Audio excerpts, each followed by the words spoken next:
Pensando que me tomé como unos 10 años para escribir este cuento, porque en una época cuando escribía, no sé, quizás porque leía muchos cuentos de suspenso, así como los que leyó acá el compañero, de terror, como él dijo, y me gustaba mucho así el cuento, así como algo bien crudo, ¿no?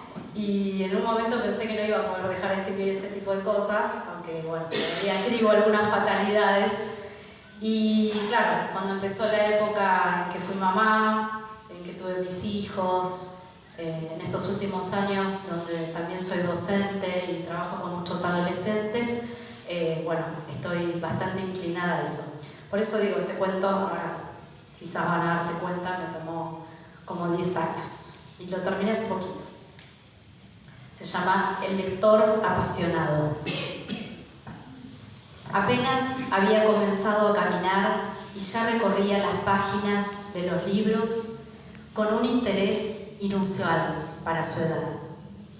Descubrir los personajes, los colores, las letras, era un arte. Un mundo a desentrañar que quería explorar y no perdérselo ni por un segundo. Era hermoso y mágico ver cómo sus dedos, sus ojos, su profunda mirada se deslumbraban con ese universo que contienen las historias, en especial de los cuentos infantiles. Como mamá fanática, lectora, disfrutaba de la pasión que Nico tenía de recorrer las páginas.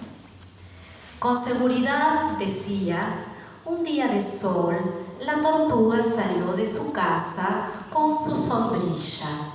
Los animales del bosque se acercaron a saludarla. ¿Cómo podría adivinar la historia del cuento con tan solo 4 años? Sin darme cuenta ni proponérmelo, así fue que mi niño a los 5 años ya leía. Y lo llamé el lector apasionado. Cuando inició el primer grado, era el único de los niños que sabía leer, y siempre lo elegían para ello. Todas las semanas pasaba por la biblioteca escolar y retiraba un libro. A la noche no faltaba un día en que me pidieran: «Mamá, ¿me lees un cuento?». Y a veces, una y otra vez, le leía el mismo cuento. Pero disfrutaba con placer repetirlo y poner mi mejor entonación de lectora para contentar a mi hijo.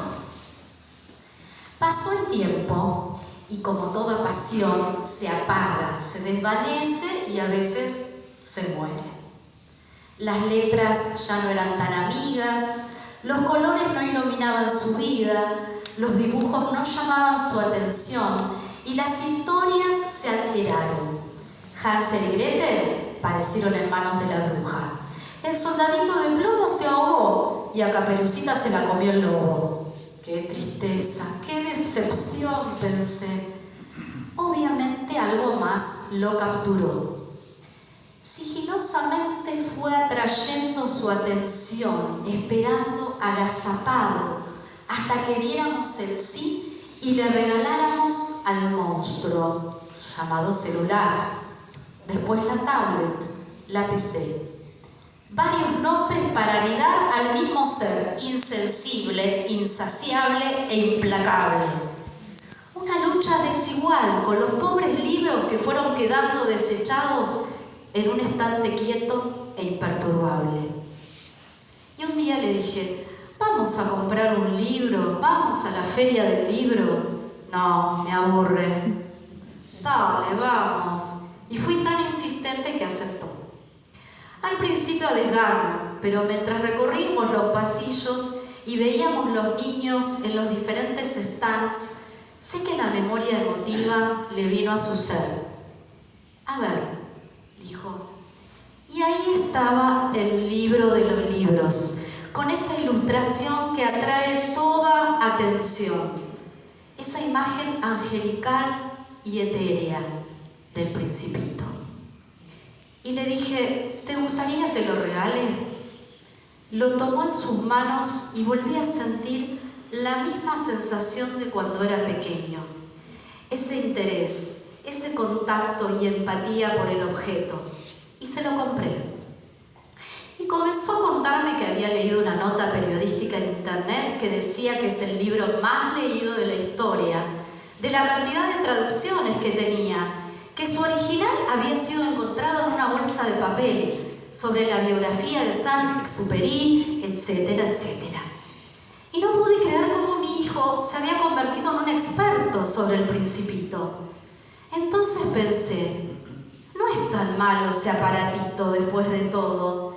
¿Y si nos hacemos amigos? Y me dije, ¿por qué no aprovechar todo el potencial de la tecnología sumada a los libros y las ventajas que nos proporciona? Hacemos una revolución. Y sentí que el lector apasionado me había enseñado algo. No había desaparecido, se había reinventado. Gabriela Pérez.